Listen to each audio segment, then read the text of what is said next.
Brain Performance Center. Did you know many people think that only children experience ADHD?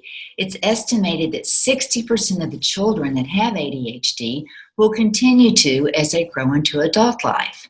Boys are diagnosed more often than girls, particularly early on in the classroom. And I think that's because that hyperactivity piece, that disruptive behavior, may be missing from the girls. They may be suffering more from the inattention.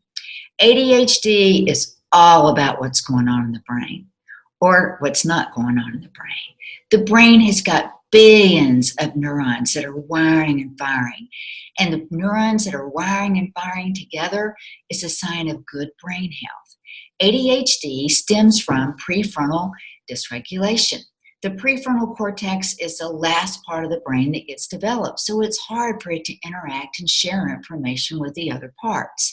You're in your mid to late 20s when that prefrontal cortex is fully done. That's why, as we age, it's easier to pay attention, it's easier to shift from one thing to another.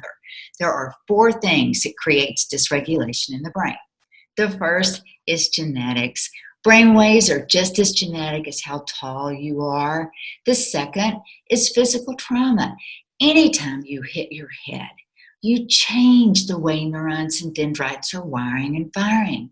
In 2018, a study was published in JAMA Pediatrics that reports children that have a mild to moderate concussion or brain injury are twice as likely to have ADHD. Children that have a severe concussion or brain injury are 4 times more likely to have ADHD. Anytime you hit your head, you change the way things are wiring and firing. The other 2 things are emotional trauma and stress. ADHD is dysregulated brain. It's not a lazy person, and it's not somebody that just doesn't care about anything.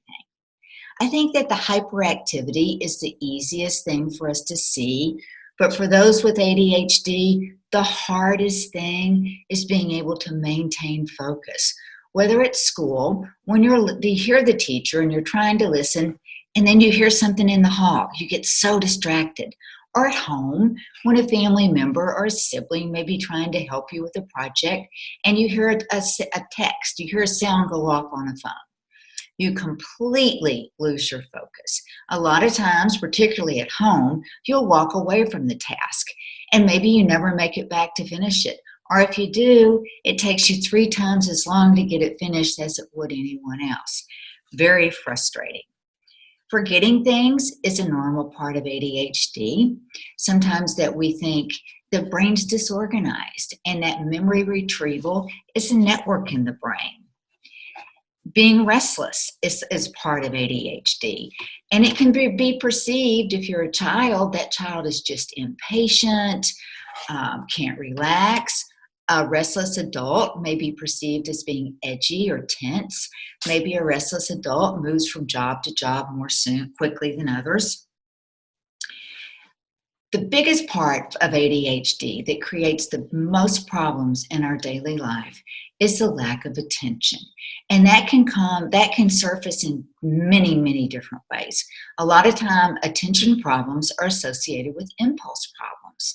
So if your child constantly interrupts, can't be quiet, or as an adult, maybe you're driving and you don't even look in the rearview mirror and you switch lanes.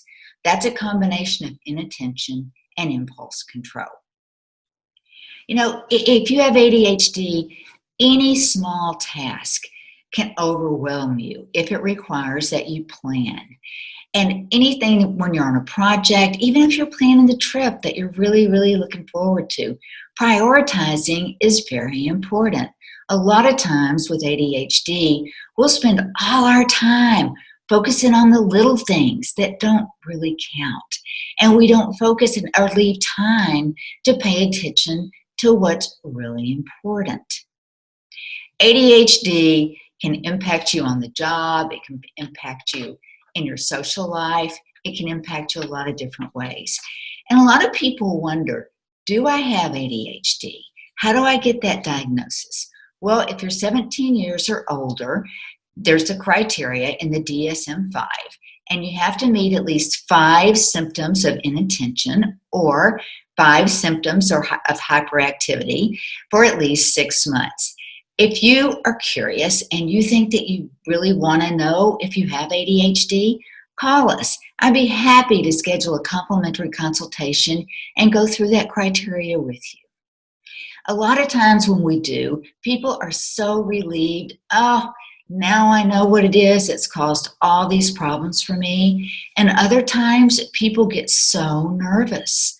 Now that they've got ADHD, they're thinking, oh, am I going to have to take medication and am I going to be on it the rest of my life? Because they think that's the only thing that they can do. And it's not. ADHD is a mental health issue, and I would not consider medication to be the only solution nor the first solution. At the Brain Performance Center, we offer a number of services that create change in the brain organically. We use CBT, we do some ADHD coaching, we use neuromodulation and neurofeedback.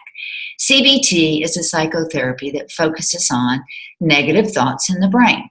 Negative thoughts create negative behavior and negative feeling. A lot of times an ADHD brain has got all or nothing thinking. They strive to be perfect because if it's not perfect, it's a failure. Little ADHD coaching can help you with that. The brain is always striving to be, wants that to be equal, wants that homeostasis. We're not asking the brain to do anything that it doesn't want to do. And with neuromodulation and neurofeedback, we can teach that brain what it needs to do to get into a regulated state. Over the last 15 years, particularly now that we're doing whole brain training, I've seen how you can change the way the brain works. 15 years ago, if you would have come to me and said ADHD or ADD then, I would say, oh, too much slow wave frontal. But we've learned so much about the brain. It's about connectivity. It's about coherence. And coherence is how the brain shares information. Doesn't matter to me if the brain's sharing too much or not enough. It's dysregulated. And the phase, the timing in the brain. And a lot of times when the timing is too fast, there can be some impulse control issues. We also look at neuroplasticity, and neuroplasticity is the brain's ability to change because sometimes our brain just gets stuck. And that physical head trauma, emotional trauma, stress, all of those things can get that brain stuck. The good news is you can change the way the brain's wiring and firing. You can improve your overall quality of life. Don't let ADHD define you or limit you. If you have concerns about do I have ADHD, or if you know you do and you want to do something about it, call us. We are here. We are ready to help you.